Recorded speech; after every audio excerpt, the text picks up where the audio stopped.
السلام علیکم ناظرین، آپ دیکھ رہے ہیں ایڈین نیوز اور میں ہوں آپ کا ہوسٹ اور دوست قاری عمر وقاص۔ ایڈین نیوز کا پروگرام مجھے ہے حکم اذاں۔ آج حسب روایت ہمارے ساتھ اسٹوڈیو میں معزز مکرم مہمان موجود ہیں، محترم فضیلت الشیخ حافظ یوسف لاہوری حافظہ اللہ۔ میں ان کو اپنے ساتھ خوش آمدید کہتا ہوں۔ ناظرین، آج جس ٹاپک پر ہم گفتگو کرنے جا رہے ہیں وہ ہے معاشرے کے بگاڑ، معاشرتی مسائل اور ان کا حل قرآن و حدیث کی روشنی میں۔ آج جن مسائل سے معاشرے کے اندر بگاڑ پیدا ہو رہا ہے، ہر دوسرے گھر میں فتنہ فساد برپا ہو رہا ہے، آج جس سے ینگ جنریشن بے رہروی کا شکار ہو رہی ہے، آج جن چیزوں کو اپنا ذریعہ معاش بنا لیا گیا ہے، آج جن طور طریقوں کو اپنا لیا گیا ہے اور آج جس راستے کا تعین کر لیا گیا ہے، کیا ہم اسٹریٹ فارورڈ چل رہے ہیں، ہم کیا صراط مستقیم پر ہیں، یا کہ ہم ڈی ٹریک ہو چکے ہیں، یا کہ ہم کہیں راستہ بھول چکے ہیں؟ اس راستے پر، اس ڈگر پر آنے کے لیے، رجوع کرنے کے لیے کیا طریقہ اختیار کرنا پڑے گا؟ ان سارے سوالات کے جواب جاننے کے لیے آج اپنے معزز مہمان محترم فضیلت الشیخ حافظ یوسف لاہوری حافظہ اللہ سے قرآن و سنت کی روشنی میں جانیں گے، اور آپ بھی ہمارے ساتھ رہیے گا۔ چلتے ہیں اپنے معزز مہمان کی جانب۔ السلام علیکم شیخ، کیسے ہیں؟ خیریت ہے؟ ناظرین ہمیشہ سوچ اور بچار میں اور اکثر سوالات میں رہتے ہیں کہ استاد محترم جو ہے نا وہ بہت جو غیب جو ہے نا وہ دے جاتے ہیں۔ اللہ آپ کی مصروفیات اور آپ کے معاملات کو بہتر کرے۔ سوال میرا یہ ہے کہ آج دنیا کے بلکہ پاکستان کے مہذب اور پاک معاشرے کو داغدار کرنے کے لیے کچھ فحاشی، عریانی اور دیگر ایسی ایکٹیویٹیز کو سامنے لایا جا رہا ہے۔ ایسے افراد، مرد و خواتین کی شرعی حیثیت کیا ہے؟ بسم اللہ الرحمن الرحیم۔ سب سے پہلے تو میں شکر گزار ہوں ایڈین کا اور اپنے بھائی ساتھی اور دوست حافظ عمر وقاص صاحب کا کہ انہوں نے مجھے ایڈین کے ذریعے سے ایک اہم موضوع کے حوالے سے دعوت دی۔ میں سب سے پہلے تو یہ بات آپ کے سامنے رکھوں کہ اسلام ایک دین فطرت ہے۔ انسانی زندگی کا کوئی شعبہ ایسا نہیں ہے کہ جس کے حوالے سے دین اسلام نے انسانوں کی مکمل رہنمائی نہ کی ہو۔ ہمارے علم کے اندر کسی چیز کا ہونا نہ ہونا وہ الگ بات ہے، اور دوسری بات یہ ہے کہ دنیا کا ہر وہ انسان جس کے دل اور دماغ کے اندر عدل اور انصاف موجود ہے، اگر وہ دوسری تہذیبوں کے مقابلہ میں، دوسرے ادیان کے مقابلہ میں، دوسری کلچرز کے مقابلہ میں، دوسرے مذاہب کے مقابلہ میں اسلام کا بغور مطالعہ کرے تو اسلام کے بغور مطالعہ کے بعد وہ بے ساختہ چلا اٹھے گا کہ عورت جو ہے یہ تحت الثری تھی، اسلام نے اس کو فوق الثریا پہنچا دیا۔ عورت پامال تھی، اسلام نے اس کو باکمال کر دیا۔ عورت کانٹوں کے بستر پر تھی، اسلام نے اس کے پھولوں کی سیج پر لا بٹھایا۔ آپ تقابل کریں، توازن کریں، مقابلہ کریں، موازنہ کریں۔ کہاں ایک طرف وہ معاشرہ تھا کہ جس کے اندر بیٹی کا ہونا باعث شرم تھا، وہ نحوست تھی، وہ پاپ تھی، وہ ہاتھوں کی میل کچیل تھی، وہ کروا گھونٹ تھی، وہ زہریلا سانپ تھی۔ یہ اسلام ہے کہ جس نے عورت کو عزت دی، جس نے بیٹی کو مقام اور مرتبہ دیا۔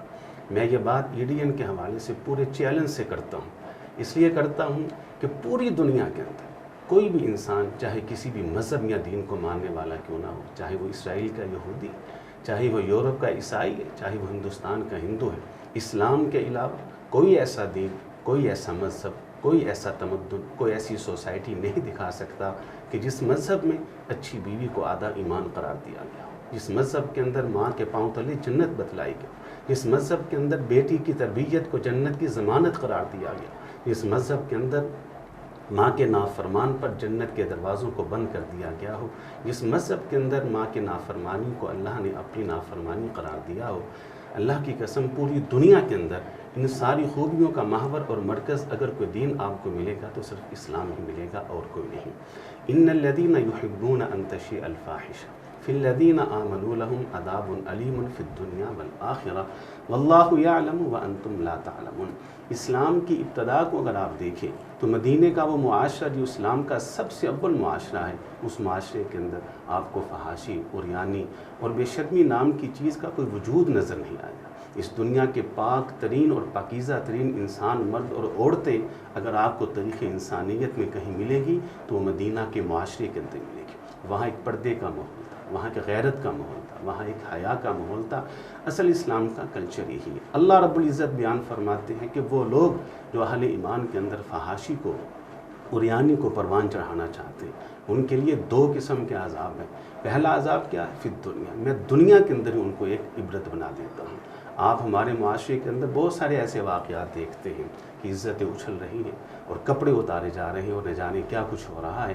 اس سے پیچھے کلام اللہ کی یہی وعید ہے کہ وَلَهُمْ عَذَابٌ عَلِيمٌ فِي الدُّنْيَا وَالْآخِرَةِ، جو خود کو فیمس کرنے کے لیے لوگوں کے سامنے عریا ہوتی ہے، اللہ تعالیٰ دنیا کے اندر ان کے لیے دردناک عذاب کا۔ کیا یہ عذاب کافی نہیں کہ قیامت تک، مرنے تک یہ عورتیں اب کسی کو منہ دکھانے کے لائق نہیں رہیں؟ کیا اس ماں باپ کے لیے مر جانے کا مقام نہیں؟ کیا اس باپ کے لیے دنیا کے اندر یہ دردناک عذاب نہیں کہ جس کی بیٹی کو نوچ دیا گیا؟ کیا ان بھائیوں کے لیے دردناک عذاب نہیں کہ جن کی بہنوں کو سر عام برہنہ کر دیا گیا ہے؟ تو اسلام نے حیا کا کلچر دیا ہے، عزت کا کلچر دیا ہے۔ اسلام عورت کو ہر روپ کے اندر عزت دیتا ہے۔ یہاں بات ہے تھوڑی سی آزادی کی۔ میں ایک بات مانتا ہوں کہ اسلام عورت کو پردے میں قید کرتا ہے، اس کی جوانی کو، اس کے حسن کو پردے میں قید کرتا ہے، لیکن اسلام عورت کو کما حقہ آزادی دیتا ہے، اسے عمر کے ہر حصے میں قابل احترام ٹھہراتا ہے، بچپن میں شفقت دیتا ہے، جوانی میں محبت دیتا ہے، بڑھاپے میں عظمت دیتا ہے، حتیٰ کہ مرنے کے بعد دعائے مغفرت کا حق ادا دیتا ہے۔ یہ اسلام ہے کہ جس نے عورت کو ہر روپ کے اندر، ہر شکل کے اندر، ہر رشتے کے اندر عزت بھی دی ہے، اکرام بھی دیا، وہ احترام بھی دیا۔ کیا ایسے افراد، میرا سوال میں تھوڑا سا اس کو ذرا مزید اپنے ناظرین دیکھنے والوں کے لیے آپ سے جاننا چاہوں گا کہ جو لوگ ایسی بے روی کا شکار ہیں، جو فحاشی اور عریانیوں میں ملوث ہیں، جنہوں نے اس کو اپنا رزق اور اپنی شہرت کا وہ کہہ لے ایک ذریعہ بنا لیا، کیا ایسے افراد کو قوم کی بیٹی، قوم کا بیٹا کہا جا سکتا ہے؟ یہ ہمارے بھائی بہن ہو سکتے ہیں یا پھر ان کی کوئی شرعی حیثیت کچھ اور ہے؟ دیکھیے، اسلام نے محبت کے لیے، پیار کے لیے ہمیں ایک بہت خوبصورت کلچر دیا ہے، وہ کلچر نکاح کا کلچر ہے۔ ہمیں اسلام نے نکاح کے ذریعے سب سے پہلے ہمارے حسب اور نسب کو تحفظ دیا ہے۔ پوری دنیا کے اندر محض مسلمان معاشرہ ہی ایک ایسا معاشرہ ہے کہ جس کے اندر ہر انسان کو پتہ ہے کہ اس کا باپ کون ہے، اس کی ماں کون ہے، اس کے چاچو کتنے ہیں، اس کے ماموں کتنے ہیں، اس کا خاندان کون سا ہے، اس کا قبیلہ، اس کی برادری کون سی ہے۔ یہ جو انسان کے حسب اور نسب کو تحفظ ملا ہے، یہ نکاح جیسے مبارک عمل کی وجہ سے ملا ہے۔ اسلام محبت سے منع نہیں کرتا، اسلام جو ہے وہ جنسی خواہش سے انسان کو روکتا نہیں، لیکن اسلام نے محبت کے لیے جو ہم کو پیمانہ دیا ہے وہ کیا ہے کہ پہلے نکاح کریں، اور نکاح کے بعد آپ کیا کریں، ساری زندگی محبت کریں، پھر آپ کو اسلام روکتا نہیں۔ یہ جو طریقہ کار ہمارے معاشرے کے اندر اپنایا گیا ہے، ایک فحاشی کا اور عریانی کا، میں یہاں ایک بات کہا کرتا ہوں، آج بھی کہوں گا کہ اب تو ایک طوفان وبا ہے، بلکہ ہمارے معاشرے کے اندر ایک فکری جنگ تھی جو کفار کی طرف سے ہمارے گھروں کے اندر پہنچائی گئی میڈیا کے ذریعے۔ کیا تھی؟ آپ دیکھیں کہ ابتدا میں نے کہا کہ اسلام کا کلچر یہ ہے کہ نکاح کے بعد محبت کی جائے۔ ہم نے وہ ویڈیوز اپنے بچوں کو دکھائیں گے، ہم نے وہ موویز دکھائیں گے کہ موویز کا آغاز ہوتا ہے کہ ایک نوجوان لڑکی کا لڑکے سے معاشقہ شروع ہو جاتا ہے، پھر آپ دیکھیں کہ گھر کے اندر موجود جتنے بھی افراد ہیں ان تمام افراد کی ہمدردیاں ان دونوں کے ساتھ ہوتی ہیں، لاشعوری طور پر ماں باپ کو بطور ولن پیش کیا جاتا ہے۔ آپ دیکھیں کہ رات کے اندھیرے میں یہ نوجوان لڑکی جب اپنی عاشق کو ملنے کے لیے جاتی ہے تو سب کی ہمدردیاں اسی کے ساتھ ہوتی ہیں کہ اس کے باپ کی آنکھیں نہ کھل جائیں۔ یہ کیا لاجک ہے، یہ کیا فکر ہے؟ کہ یہی فکر ہے کہ محبت کا تعلق، پیار کا تعلق تو شادی سے پہلے۔ پھر آپ دیکھیں ان موویز کے اینڈ کے اندر جب دونوں کا ملاپ ہوتا ہے تو موویز کا ڈی اینڈ ہو جاتا ہے۔ یہ اسلام کے بالکل مخالف ہے۔ اسلام کہتا ہے کہ آپ محبت کریں، ضرور کریں، لیکن کب کریں؟ جب آپ کا نکاح ہو جائے، نکاح کے بعد کریں اور ساری عمر کے لیے کریں۔ ایسے لوگ جو اسلام کی مخالفت میں، جو اسلام کی بدنامی کا باعث و سبب ہوتے ہیں، یہ تو اسلام کے خوبصورت چہرے کے اوپر داغ اور دھبا ہیں۔ انہیں بیٹیاں کہنا، یہ ان کو اپنے بھائی کہنا، یہ اسلام کے خوبصورت چہرے کے اوپر بدنما داغ اور دھبا ہے۔ اور میں اکثر ایک بات کہا کرتا ہوں، آج بھی کہتا ہوں کہ ہمارے وہ لوگ جن کو لوگ پڑھے لکھے لوگ کہتے ہیں، میں کہتا ہوں یہ پڑھے لکھے جاہل ہیں۔ وہ یہ بات تواتر و تسلسل سے کہہ رہے ہیں کہ یورپ نے عورت کو آزادی دی، اس کو حقوق دی، جس کی بدولت وہ خوب ترقی کر رہی ہے۔ میں کہتا ہوں مجھے بتاؤ تم نے عورت کو کون سی حقوق دی؟ اور تم نے تو عورت سے اس کی عزت کو چھین لیا، اس کے دوپٹے کو چھین لیا، تم نے بیٹی کو محبت اور شفقت سے محروم کر دیا، تم نے عورت کے حسن کو تماشا بنا دیا، تم نے اس کی جوانی کو کھلونا بنا دیا، تم عورت کو شمع محفل بنانا چاہتے ہو، اسلام نے اس کو زینت کاشانہ بنایا ہے، تم عورت کو چوراہے پہ لانا چاہتے ہو۔ اسلام کہتا ہے نہیں، عورت کو عورت ہی رہنے دو، تم عورت کی قیمت اس کے ظاہر سے لگاتے ہو، لیکن اسلام نے ہمیشہ اس کے باطن کو ظاہر کیا ہے۔ یہ ہے اسلام کے اندر اس فحاشی اور یعنی کہ بدنما ایک کردار کے درمیان فرق۔ اسلام جو ہے وہ عورت کی قیمت اس کے ظاہر سے نہیں، اس کے باطن سے لگاتا ہے۔ اسلام نے اس کو زینت کا شانہ بنایا ہے۔ اسلام اس کو ایک دوپٹہ اور چادر اوڑھنے کے بعد اس کے سر کے اوپر ایک تاج ہے، ایک تخت ہے جو عزت کا تخت ہے، وہ اس کو پہناتا ہے۔ تو یہ وہ چیزیں ہیں کہ ایسی بیٹیاں جو اپنی عزت کو نیلام کرنے والی ہیں، اور ایسے نوجوان جو عزتوں کو تار تار کرنے والے ہیں، ایسے معاشرے ایسے لوگوں کا اسلام کے ساتھ کوئی تعلق نہیں ہے۔ بہت شکریہ، بہت زبردست اور بہت کلیئر جو ہے نا وہ میرے خیال میں آنسر جو ہے نا وہ ہمیں ملا ہے قرآن اور حدیث کی روشنی میں۔ اچھا شیخ، میں یہ جاننا چاہتا ہوں کہ آج جس عورت کے تحفظ اور تقدس کی آپ بات کر رہے ہیں اسلام کے نقطہ نظر سے، آج اس کو بطور اشتہار کیوں پیش کیا جا رہا ہے؟ کیا رزق کے لیے، پروموشن کے لیے، یا فلاح کے لیے، یا اس کی کامیابی کے لیے کوئی اور راستہ نہیں ہے، کوئی اور طریقہ کار نہیں ہے؟ آپ دیکھنے والی خواتین اور مردوں کو کیا میسیج دینا چاہیں گے؟ میں میسیج یہی دوں گا کہ اگر آپ مسلمان ہیں اور آپ کلمہ پڑھنے والے ہیں، اور آپ یہ سمجھتے ہیں کہ قرآن آپ کی کتاب ہے، اور آپ یہ سمجھتے ہیں کہ محمد آپ کے نبی رسول علیہ الصلوۃ والسلام، اور آپ یہ سمجھتے ہیں کہ اسلام آپ کا دین ہے، اور آپ یہ سمجھتے ہیں کہ اللہ آپ کا رب ہے، اور آپ یہ سمجھتے ہیں کہ کعبۃ اللہ ہی آپ کا قبلہ ہے، تو پھر اللہ پر آپ کا توکل ہونا چاہیے۔ ایسے رزق سے موت اچھی، ایسی روزی سے موت اچھی، اور ایسی رزق سے تو مر جانا بہتر ہے کہ جس کے جو آپ کی عزت کو کچلتا ہوا اور آپ کی غیرت کو رونتا ہوا آپ کے گھر تک پہنچتا ہے۔ پھر یاد رکھیے گا، ایک مسلمان کی شان یہ ہے کہ ہر حال کے اندر وہ اللہ پر توکل کرتا ہے، اللہ پر بھروسہ رکھتا ہے کہ میرے مقدر کا جو رزق اللہ نے لکھ دیا ہے، جمی کائنات کی طاقتیں اکٹھی ہو کے آ جائیں، وہ لقمہ جو اللہ نے میرے مقدر میں لکھا ہے میرے حلق سے نیچے اترنے سے روک نہیں سکتا۔ آپ کا یہ عقیدہ ہونا چاہیے کہ جو پانی کا گھونٹ اللہ نے میرے نصیب میں لکھ دیا ہے، ساری دنیا کی قوتیں مل جائیں اس پانی کے گھونٹ کو میرے حلق سے نیچے اترنے سے روک نہیں سکتی ہیں۔ تو ایسے رزق سے موت اچھی ہے، اور ایسی روزی سے مر جانا بہتر ہے کہ جو آپ کی غیرت کو، جو آپ کی حیا کو، جو آپ کی شرم کو رون کے آپ کے گھر کے اندر آتا ہے۔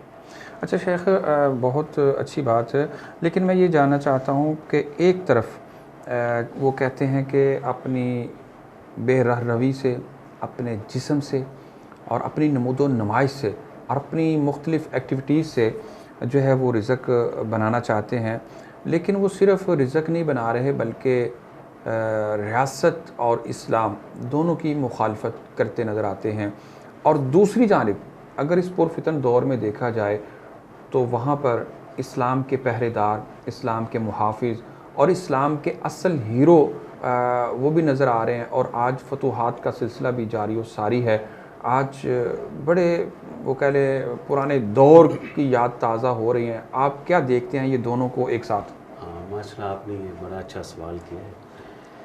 میں آپ کو بتا دوں کہ وہ لوگ جن سے اللہ نے دین کا کام لیا تھا، جن سے اللہ نے اعلاء کلمت اللہ کا کام لیا تھا، وہ لوگ جن سے اللہ تعالیٰ نے دین کی سربلندی کا اور دین کے نفاذ کا کام لیا تھا، غیرت، حیا اور شرم کے میدان میں ان کا کردار کیا تھا، میں دو باتیں آپ کے سامنے رکھتا ہوں۔ ایک کردار جو صحیح بخاری کے اندر موجود ہے، دیگر حدیث کی کتابوں کے اندر موجود ہے، کہ ایک عورت رسول کریم صلی اللہ علیہ وسلم کے زمانہ کے اندر قیدی بن کے مسلمانوں کے پاس آتی۔ وہ چند دن تک اللہ کے رسول کو یہ کہتی رہی کہ میں عزت دار باپ کی بیٹی ہوں اور عزت دار بھائی کی بہن ہوں، مجھے میرے گھر پہنچا دیا جائے۔ نبی علیہ الصلوۃ والسلام نے چند صحابہ کرام کو ایک چھوٹا سا قافلہ تیار کیا اور کہا اس کو باحفاظت اس کے گھر پہنچا دو۔ وہ مسلمانوں کے اس دور کے مسلمانوں کے ساتھ سفر کرتی ہے، تنہا سفر کرتی ہے۔ جیسے ہی اپنے گھر پہنچی تو اس کے سگے بھائی جس کا نام عدی بن حاتم طائی تھا، جو بعد میں مسلمان بھی ہوئے، اپنی بہن کو اجنبیوں کے ساتھ دیکھ کر جو اس نے سوال کیا، اس سوال سے معلوم ہوتا ہے کہ آج کے مسلمان سے وہ زیادہ غیرت مند تھا۔ اس نے کہا بہنا مجھے یہ بتا کہ حال احوال بعد میں، چند دن تو محمد کی قید میں رہی ہے، تیری عزت و عصمت کی ناموس اور چادر کے اوپر کوئی داغ تو نہیں لگا؟ اب اس نے جو جواب دیا وہ تمام مسلمان مرد اور خواتین ذرا کان کھول کے سنیں۔ اس نے کہا عدی تو میرا سگا بھائی، جو تیری ماں وہی میری ماں، جو تیرا باپ وہی میرا باپ، مجھے اس رب کی قسم جس نے عیسیٰ پر انجیل کو نازل کر دیا، جو عزت و عصمت مجھے محمد کی قید میں ملی ہے علیہ الصلوۃ والسلام، ساری عمر سگے باپ کی چھت کے نیچے بھی نہیں ملی۔ اور عدی تو غیرت اور حیا کی بات کرتا ہے، مجھے اس رب کی قسم جس نے عیسیٰ پر انجیل کو نازل کر دیا، جو غیرت اور حیا میں نے ان لوگوں کی نگاہوں میں دیکھی ہے وہ تیری آنکھ کے اندر بھی نہیں۔ اس دور کے نوجوان، اس دور کا مسلمان مرد، اس کی حیا اور غیرت کی یوں غیر مسلمہ عورت ان کی زبان سے ان کی گواہیاں ملتی تھی۔ اور دوسری طرف جو اس دور کی خواتین تھی، اس کا بھی صحیح بخاری کے اندر ذکر موجود ہے کہ ایک نوجوان عورت جس کا نوجوان بیٹا جو ہے وہ اللہ کے راہ میں شہید ہو چکا ہے، اپنے چہرے کو ڈھانپا ہوا ہے، اپنے سر کو ڈھانپا ہوا ہے، موٹی چادر کو لیا ہوا ہے، میدان کے اندر آتی ہے اپنے بیٹے کی لاش کو تلاش کر رہی۔ کسی کہنے والے نے کہا یہ خاتون کون ہے؟ بتایا گیا کہ یہ فلاں نامی عورت ہے۔ اس نے کہا عجیب عورت ہے، اس کا بیٹا مر گیا، اسے اپنی چادر اور دوپٹے کی پرواہ ہے۔ وہ خاتون وہیں پر رک جاتی ہے، کہتی ہے یہ میری چادر پر برسنے والا کون ہے؟ اب جواب لے کے جا۔ وہ کہتی ہے اللہ کے بندے سن، میں نے اپنا بیٹا گم کیا ہے، اپنی غیرت اور حیا تو گم نہیں کی ہے۔ مسلمان کہ جس کی رگوں کے اندر دوڑنے والے خون کے ساتھ ساتھ اس کی حیا بھی دوڑتی تھی، شرم بھی اور غیرت بھی دوڑتی تھی، آج مسلمانوں کے گھروں کے اندر سے اس غیرت اور حیا کا جنازہ نکل گیا۔ مجھے بتائے کہ جس انسان کے دل کے اندر اپنی بیٹی کے لیے غیرت موجود نہیں، اپنی بہن کے لیے غیرت موجود نہیں، اپنی ماں کے لیے غیرت موجود نہیں، وہ دور کی بہن کے دوپٹے کے لیے کیسے کھڑا ہو سکتا ہے؟ وہ دور کی بہن کی عزت کے لیے کیسے کھڑا ہو سکتا ہے؟ عزتوں کے محافظ وہی لوگ ہوتے ہیں جن کی نگاہوں میں غیرت اور حیا ہوتی ہے، اور عزتوں کی محافظہ بھی وہی عورتیں ہوتی ہیں جو اپنے دوپٹے کی حفاظت کرنا جانتی ہیں۔ تو یہ وہ کردار تھا کہ جس کردار کی بنا پر اس دور کے مسلمانوں نے پوری دنیا میں اسلام کے جھنڈے کو بلند کیا۔ اور دور حاضر کے اندر بھی اگر آپ دیکھیں کہ دنیا کی بڑی بڑی قوتوں اور طاقتوں کو اگر اللہ نے کسی قوم سے شکست دی ہے اور انہیں ذلیل اور رسوا کر کے نکالا ہے، تو وہ قوم وہی ہے کہ جن کے مردوں کی نگاہوں میں غیرت ہے، جن کے چہروں پہ داڑھیاں ہیں، جن کے کردار میں پاکیزگی ہے، اور جن کی عورتوں کے چہروں اور سروں اور وجود کے اوپر پردے جیسا عظیم تحفہ اور انعام موجود ہے۔ تو یہی وہ کردار ہے جو دنیا کے اندر مسلمانوں کا سر بلند کرتا ہے۔ بہت شکریہ۔ دل تو کر رہا ہے کہ انہی باتوں کو، انہی الفاظ کو اور اسی انداز کو اور اس خوبصورت گلدستے کو جو ہے نا وہ دیکھتے جائیں اور سنتے جائیں، اور انداز بھی حافظ محترم یوسف شیخ لاہوری کا ہو، اور پھر بات کائنات کے امام محمد الرسول اللہ کے، پھر سننے کو دل نہ کرے، یہ ایسا ہو نہیں سکتا۔ لیکن وقت کی مناسبت سے میں اگلے سوال کی جانب بڑھنا چاہوں گا۔ حافظ صاحب مجھے یہ بتائیے کہ علماء کو دین کا وارث قرار دیا گیا ہے۔ علماء ہمیشہ قوم، قبیلے، معاشرے کی بہتری کے لیے اپنا کردار ادا کرتے ہیں۔ آج کے پرفتن دور میں علماء کا کردار، وہ چاہے کسی بھی مکاتبہ فکر سے ہیں، جو جید ہیں، معتدل ہیں، ان کو کیا کردار ادا کرنا چاہیے کہ معاشرے کی بہتری ہو، اتفاق ہو، یکجہتی ہو، پیار ہو، اور اس کے ساتھ غلبہ اسلام ہو؟ جی ماشاء اللہ، یہ بھی آپ نے بڑا عام سوال کیا ہے کہ علماء کا کردار کیا ہونا چاہیے۔ میں یہ سمجھتا ہوں کہ ہر دور کے اندر اگر کوئی ایسا طبقہ موجود ہے جو لوگوں کی صحیح اصلاح کر سکتا ہے تو وہ علماء کرام ہیں، جیسا کہ آپ نے فرمایا کہ علماء انبیاء کے وارث ہیں۔ علماء کرام کو سب سے پہلے تو یہ چاہیے کہ یہ جو اشتعال انگیزی ہے اور فرقہ وارانہ گفتگو ہے، یہ ایک دوسرے کے اوپر تکفیر اور کفر کے فتوے لگانے والا معاملہ ہے، اس سے ذرا رکا جائے۔ وہ اس لیے کہ میں یہ سمجھتا ہوں کہ 90% دین اسلام ایسا ہے کہ جس کے اوپر پوری دنیا کے مسلمانوں کا کوئی اختلاف نہیں ہے، جس کا تعلق اخلاقیات کے ساتھ ہے، معاملات کے ساتھ ہے، جس کا تعلق معاشیات کے ساتھ ہے۔ اگر کہیں آپ کو اختلاف ملتا ہے تو وہ نظریات پہ ملتا ہے یا عبادات کے طریقوں کے اوپر ملتا ہے۔ تو عبادات کے لیے ہر ایک کی اپنی اپنی مساجد موجود ہیں، نظریات کا تعلق انسان کے دل اور دماغ کے ساتھ ہوتا ہے۔ یہ جو معاشی معاملات ہیں جس میں جھوٹ ہے، جس میں بے راہ روی ہے، جس کے اندر دھوکہ ہے، فراڈ ہے، فحاشی ہے، عریانی ہے، اس پہ تو پوری دنیا کے مسلمان متفق ہیں۔ ہم کو چاہیے کہ اتفاقی طور پر ایک ایسا پلیٹ فارم بنایا جائے جہاں سے یک زباں ہو کر ہم لوگوں کے گھروں تک یہ پیغام پہنچائیں کہ ایک مسلمان عورت کیسی ہوتی ہے، ایک مسلمان نوجوان کیسا ہوتا ہے، ایک گھریلو تعلق ہمارا کیسا ہوتا ہے، پھر مسلمان معاشرہ کیسا ہوتا ہے، تاکہ سب کو پتہ چلے کہ یہ وہ مسائل ہیں جن کے اوپر پوری دنیا کے مسلمانوں کا اتفاق ہے۔ تو ایسا ایک پلیٹ فارم ہونا چاہیے جہاں سے ہم مل کر لوگوں کے تک یہ پیغام پہنچائیں کہ یہ جو بے راہ روی کی ہے، یہ جو فحاشی ہے، یہ جو عریانی ہے، یہ جو بہت سارا ایک گناہوں کا ایک معاملہ ہمارے معاشرے کے اندر بگاڑ کی شکل میں موجود ہے، تاکہ مل کے اس کو روکا جائے۔ اچھا، لاسٹ سوال میں اس کی جانب بڑھنا چاہوں گا۔ آج سیاست کے حوالے سے کوئی بھی پارٹی ہو، خان ہو، نواز ہو، پیپلز پارٹی ہو، یا XYZ کوئی بھی ہو، آج لوگ اس سے اکتا چکے ہیں۔ آپ کیا سمجھتے ہیں جو میری نظر میں ہے آج کی سیاست ریاست سے ٹکراتی دکھائی دیتی ہے، ریاست کو مضبوط کرنے کے لیے ہمیں کون سا ایسا کام ہے جو کرنا چاہیے اور کون لوگ ہیں جو ایسا کام کر سکتے ہیں کہ جس سے ریاست مضبوط ہو اور معاشرہ بھی مضبوط ہو؟ دیکھیے عمر وقاص بھائی، بات اصل میں یہ ہے کہ مسلمان جو ریاست ہوتی ہے اس کی مضبوطی اصل کے اندر مسلمانوں کی مضبوطی ہوتی ہے۔ مسلمان ملک کی اور ریاست کی مضبوطی کا تعلق اسلام کی مضبوطی کے ساتھ ہے۔ ہمیں تو ہر حال کے اندر اسلام نے یہی سبق اور یہی درس دیا ہے کہ جب آپ کے اوپر کسی کو حاکم بنا دیا جائے تو پھر آپ سمینا و اطعنا اس کی بات کو مانیں۔ رحت الوسع جو صاحب اقتدار ہیں، جو ان کے قریب لوگ ہوتے ہیں، وہ ان کی اصلاح کرتے رہیں جہاں وہ بگاڑ ہو۔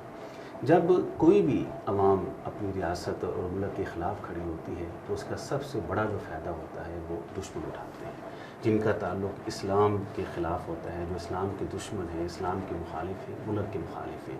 تو میں ان تمام لوگوں کو یہ میسج دوں گا جو ریاست کے خلاف کھڑا ہونا چاہتے ہیں، ریاست کے خلاف ٹکرانا چاہتے ہیں، کہ آپ کا یہ ٹکراؤ اس حالات کے اندر ریاست کے ساتھ نہیں ہوگا بلکہ یہ اسلام کے خلاف ہوگا۔ آپ کی یہ ریاست کے خلاف جو مخالفت ہے، یہ مخالفت اسلام کی مخالفت ہوگی، اور آپ کی یہ مخالفت ریاست کو کمزور تو کرے گی لیکن اس کے ساتھ ساتھ ملک دشمن جو عناصر ہیں ان کو، جو اسلام دشمن عناصر ہیں ان کو مضبوط اور قوی کرے گی۔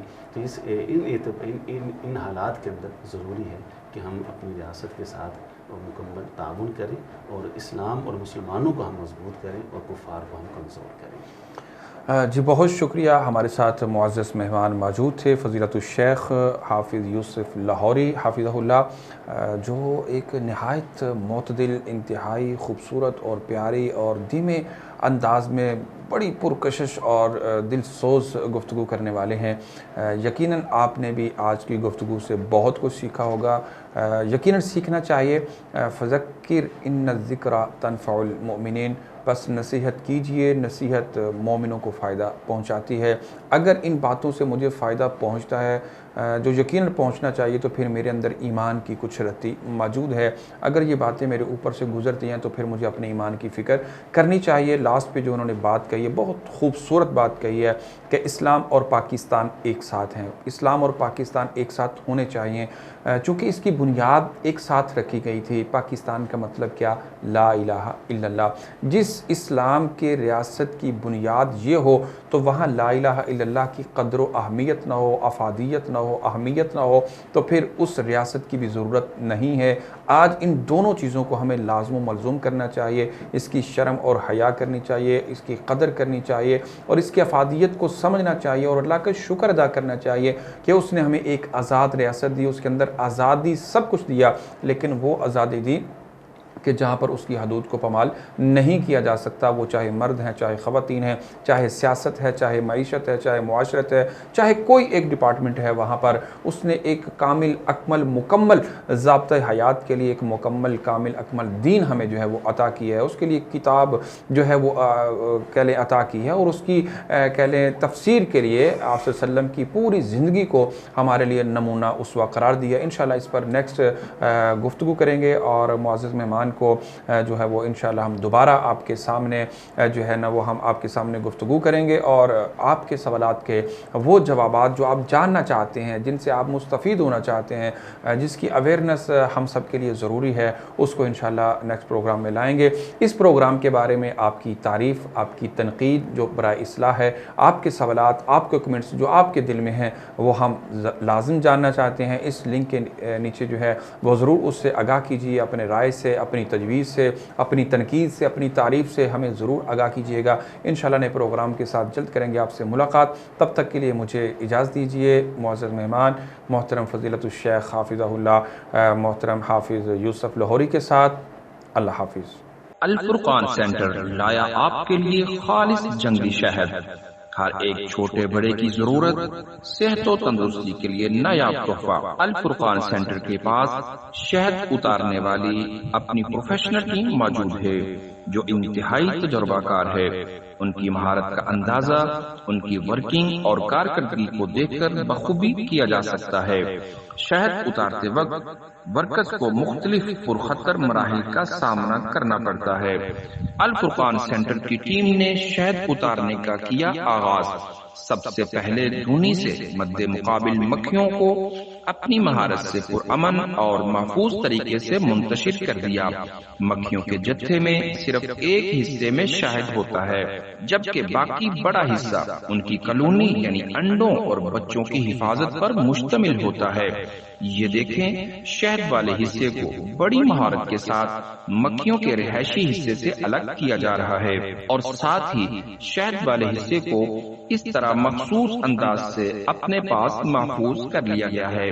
دوران ورکنگ ہمارے ورکرز مکھیوں سے کھیل رہے ہیں، جو ان کی مہارت کا منہ بولتا ثبوت ہیں۔